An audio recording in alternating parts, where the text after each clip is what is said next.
Campsite 12 was empty, coffee still warm, tent zipped from the outside. And then we found the photographs. Park rangers don't talk about what they find at abandoned campsites. Not to the media, not to the families, sometimes not even to each other. Because when someone vanishes from a campsite, when their gear is left behind, their food untouched, their belongings arranged in ways that make no sense, the official report always says the same thing. Presumed lost. Search discontinued. But the rangers know better. They've seen the tents zipped shut with people still missing.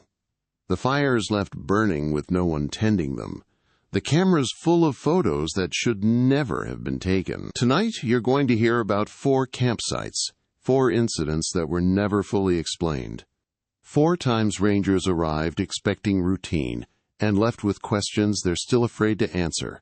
These are true incidents, filed reports, documented evidence.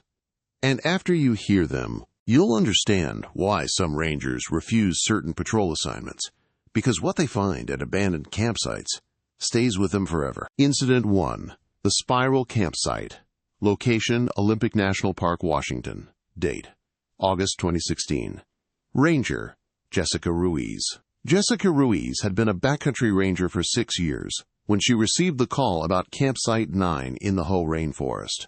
A day hiker had reported seeing an abandoned camp with strange activity, and dispatch needed someone to check it out.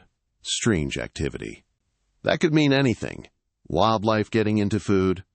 Maybe a bear tearing through gear. Jessica grabbed her pack and headed out. The Hoh is one of the wettest places in the continental U.S., a temperate rainforest thick with moss, ferns, and trees so old they'd been standing when the first Europeans arrived. The trail to Campsite 9 was well maintained but isolated, nearly 5 miles from the trailhead. Jessica reached the site just before noon. At first glance, it looked occupied. A tent stood fully erected, the rainfly taut and properly staked. A backpack leaned against a tree. Camping chairs sat around a cold fire ring. But no one answered when she called out. "Hello, park ranger? Anyone here?" Silence. Just the drip of water from moss-covered branches and the distant rush of the Hoh River. Jessica approached cautiously. The tent was a 2-person model, dark green, expensive. The zipper was closed. Not just closed, but sealed from the outside with a carabiner clipped through the zipper pulls. Whoever had been here had locked themselves out of their own tent. Or something had locked them out. She unclipped the carabiner and opened the tent. Inside, 2 sleeping bags neatly rolled, a lantern, a paperback book folded open, pages down like someone had just set it aside. Personal items: phone charger, toiletries, a pair of hiking boots, no signs of struggle, no blood, no torn fabric. Just absence. Jessica backed out of the tent and surveyed the rest of the campsite. That's when she noticed the pattern. The camping chairs had been moved, all 4 of them, arranged in a perfect circle around the fire ring. Not the casual arrangement of people sitting around a fire. These were precise, evenly spaced, facing inward. And in the center of the fire ring, someone had built a cairn, not a casual stack of rocks. A deliberate structure, dozens of stones, balanced carefully, spiraling upward nearly 2 feet high. The kind of thing that takes time. Focus, intent. Jessica's skin prickled. She circled the campsite, looking for footprints, drag marks, anything that might explain what happened. The ground was soft from recent rain, and she found tracks easily. 2 sets. Boot prints, both adult-sized, leading from the tent to the fire ring. Then, nothing. The tracks simply stopped at the edge of the clearing, as if the people had walked to that spot and vanished mid-step. Jessica keyed her radio. "Ruiz to dispatch. I'm at Campsite 9. I need you to send someone out here. I've got an abandoned camp, no occupants, and some things that don't add up." "Copy. What's the situation?" Jessica hesitated, staring at the spiral cairn. "I'm not sure yet, but I think we need search and rescue." The search began that afternoon. Teams combed the area for 2 days, expanding the radius mile by mile. They found nothing. No bodies. No additional tracks. No signs of anyone leaving the area. The tent, the gear, the cairn, all of it was photographed, cataloged, and removed. The permit on file showed a couple from Seattle had reserved the site for 3 nights. When rangers contacted their emergency contact, the family confirmed they'd been reported missing. They were never found. Jessica returned to Campsite 9 one more time, weeks later, after the search had been called off. The fire ring had been cleared, the area cleaned, but when she walked to the spot where the cairn had stood, she found something the cleanup crew had missed. A single stone, balanced upright in the center of the ring. She didn't touch it, didn't move it, she just turned around and hiked back out. Jessica Ruiz requested a transfer 6 months later. She never worked in the Hoh Rainforest again. Incident 2, the camera. Location, Great Smoky Mountains National Park, Tennessee. Date, October 2017. Ranger, David Chen. David Chen had been responding to abandoned campsites for over a decade. Most were straightforward. Hikers who left early, forgot gear, or got spooked by wildlife. You'd catalog the items, hold them for 30 days, and if no one claimed them, they'd go to Lost and Found. But Campsite 34 was different. The report came in from a trail crew working near Cades Cove. They'd spotted a tent that had been up for at least a week, untouched, with no sign of occupants. When campsites go unattended that long, it usually means something's wrong. David hiked in with another ranger, Mark, just after sunrise. The site sat in a small clearing ringed by oaks, about 2 miles off the main trail. The tent was a cheap dome model, blue nylon, sagging slightly from accumulated rain. "Looks empty," Mark said. David nodded. "Let's check it out." The tent wasn't just empty. It was staged. Inside, a sleeping bag lay perfectly flat, as if someone had smoothed it out before leaving. A small camp stove sat in the corner, clean, unused. And on top of the sleeping bag, centered precisely, was a digital camera. David picked it up carefully, turning it over. It was an older model, the kind with a small screen on the back. The battery indicator showed half charge. "Think it still works?" Mark asked. David pressed the power button. The screen flickered to life. There were 147 photos on the memory card. David scrolled through them, Mark looking over his shoulder. The first 50 photos were normal. Scenic shots, mountain views, wildflowers, sunrise over the ridgeline. The photographer had been hiking for days, documenting the journey. Then the photos changed. Photo 51. The tent, photographed from outside at night. The flash illuminated the blue fabric, but the forest beyond was pitch black. Photo 52. The same shot, but closer, as if the photographer had taken a step forward. Photo 53. Closer still. David kept scrolling. Photos 54 through 80 were all of the tent, each one taken from a slightly different angle, circling the campsite. Closer and closer with each shot. Photo 81. The tent's entrance, unzipped, the interior dark. Photo 82. Inside the tent, the sleeping bag, the stove, the empty space. Photo 83. A close-up of the sleeping bag. Photo 84. The camera, lying on the sleeping bag. David stopped scrolling. "Wait, the camera took a picture of itself?" Mark frowned. "Someone else must have been there, took the shot, then left the camera." But David was already scrolling forward. Photos 85 through 147 were all identical. The same image repeated 63 times. A close-up of the tent's roof from inside, as if the camera had been lying flat on the sleeping bag, pointing upward. Each photo was time-stamped, 1 minute apart, for over an hour. Automatic timer? Maybe. But why? David turned the camera off and bagged it as evidence. They searched the rest of the campsite but found nothing else.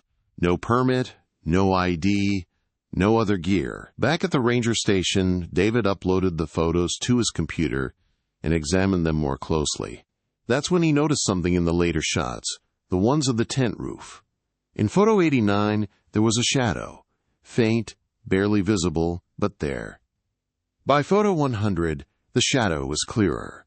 A shape, pressed against the outside of the tent, as if something was leaning against the fabric. By photo 130, the shape had moved. It was directly above the camera now, the fabric of the tent sagging slightly under its weight. David zoomed in.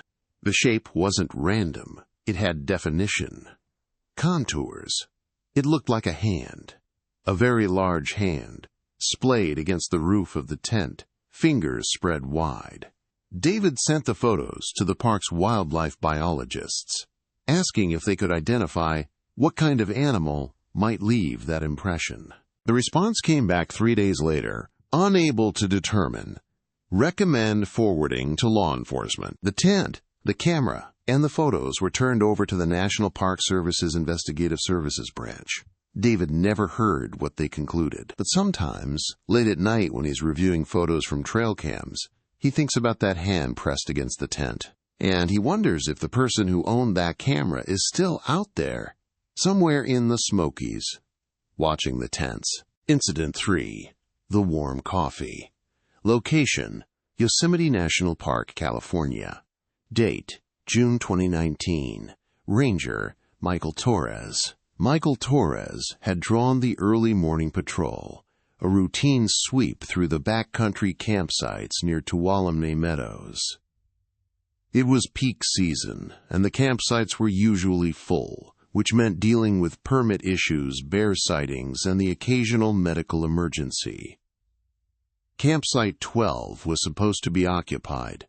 A solo hiker, male, had filed a permit for 3 nights, but when Michael arrived at 7 a.m., something felt off. The campsite looked lived in.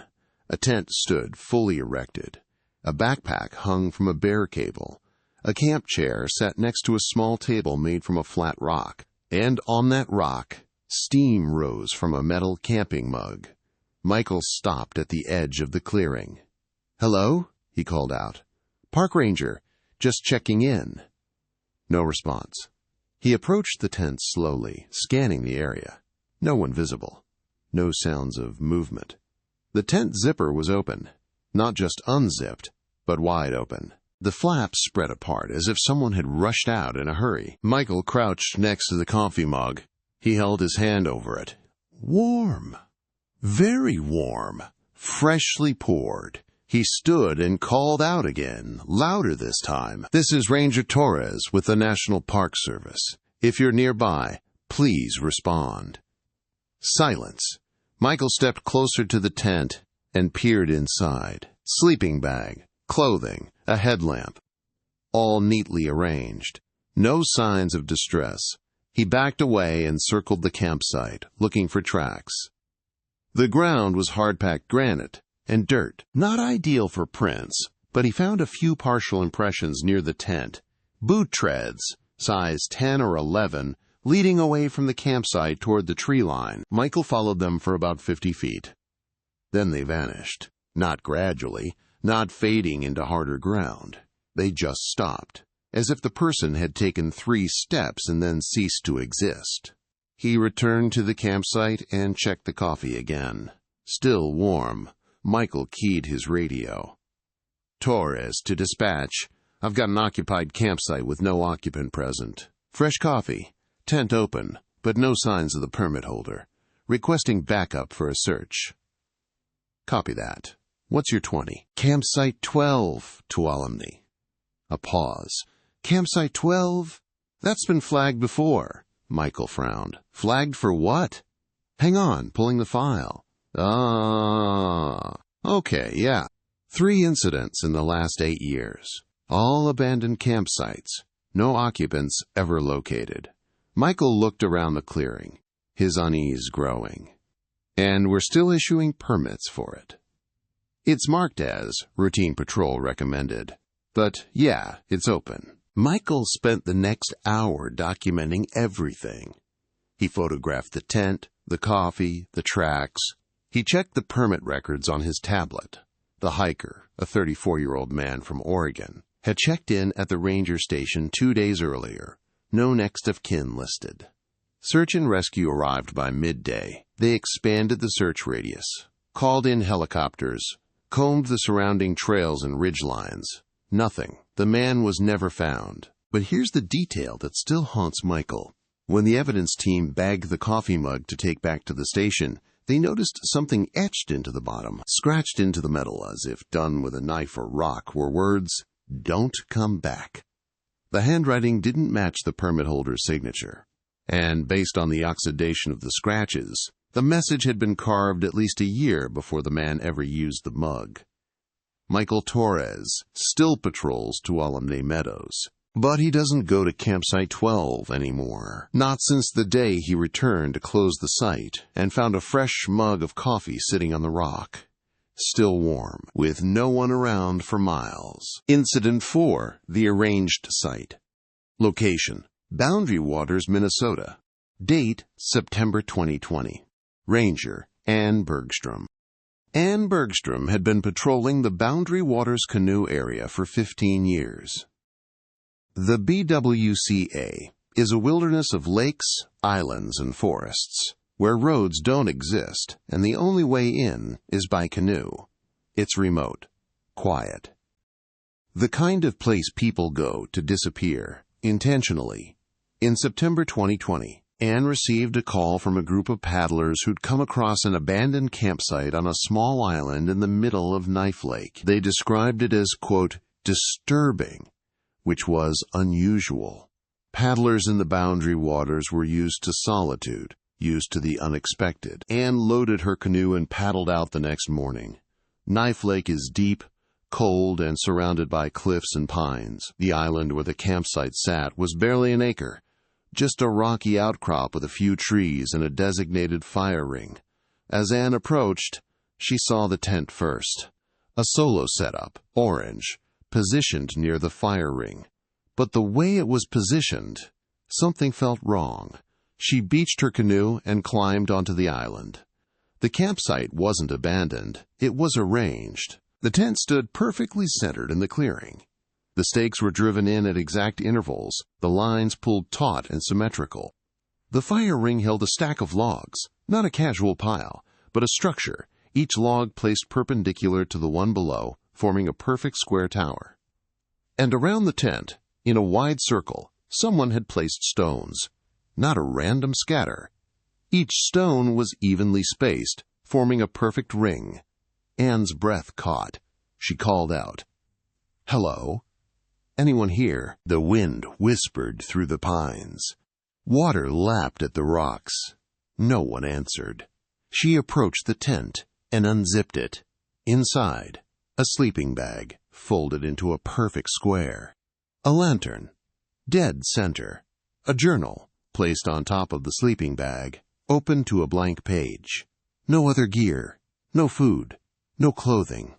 Anne picked up the journal carefully. The pages before the blank one were filled with handwriting.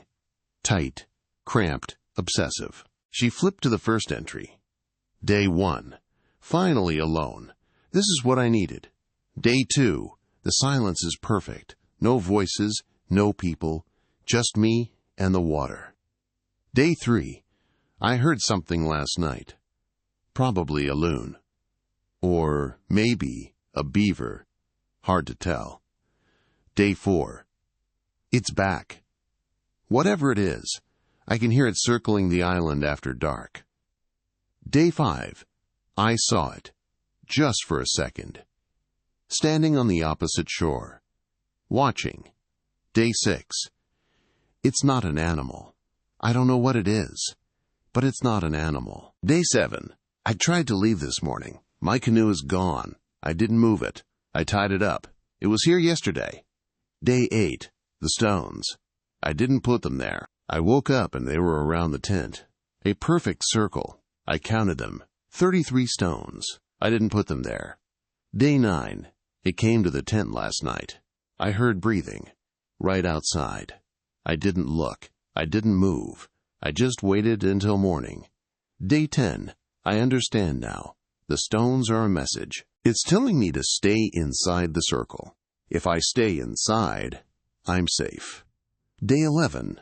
I'm staying inside the circle. Day 12. The rest of the pages were blank. Anne closed the journal, her hands shaking. She backed out of the tent and looked around the island. No canoe, no paddle, no way off the island except by swimming, and Knife Lake was cold enough to kill in minutes. She radioed for backup. Search teams scoured the lake for days, checking every island, every shoreline, every possible route the camper could have taken. They never found him, but they did find his canoe. It was on the opposite shore of the lake, 15 miles away, pulled up onto a beach and overturned. No paddle, no life jacket, and carved into the hull deep gouges that cut through the fiberglass. "Stay in the circle!" Ann Bergstrom still patrols the boundary waters, but she avoids Knife Lake. Because 6 months after the incident, a different group of paddlers reported seeing a tent on that same island. Orange, perfectly centered, surrounded by stones. And when rangers paddled out to investigate, the tent was gone. The stones remained. 4 campsites, 4 disappearances. 4 times rangers found evidence that should never have existed. Spiral cairns built with impossible precision. Cameras photographing themselves. Coffee left warm with no one around. Journals describing circles of stones that appeared overnight. These aren't folklore. These are filed incident reports. Documented searches. Evidence logged into Park Service databases. And here's what the official records won't tell you. None of these campsites were closed after the incidents. They're still open, still issuing permits, still waiting for the next person to set up a tent and disappear into the silence. Because shutting down a campsite raises questions. Questions the Park Service doesn't want to answer. So they file the reports. They conduct the searches. They catalog the evidence. And then they move on. But the rangers don't forget. They remember the spiral cairns, the cameras, the coffee, the stones. And when they patrol past those campsites late at night, sometimes they see lights, sometimes they hear sounds, sometimes they find fresh tracks leading to a tent that shouldn't be there. And they keep walking. Because some mysteries aren't meant to be solved. Some campsites aren't meant to be explained. They're just meant to be avoided. If you're planning a backcountry trip this year, do yourself a favor. Check the permit history of your campsite. Ask the rangers if there's been unusual activity. And if you wake up one morning to find stones arranged around your tent, break camp immediately. Don't ask why they're there. Just leave.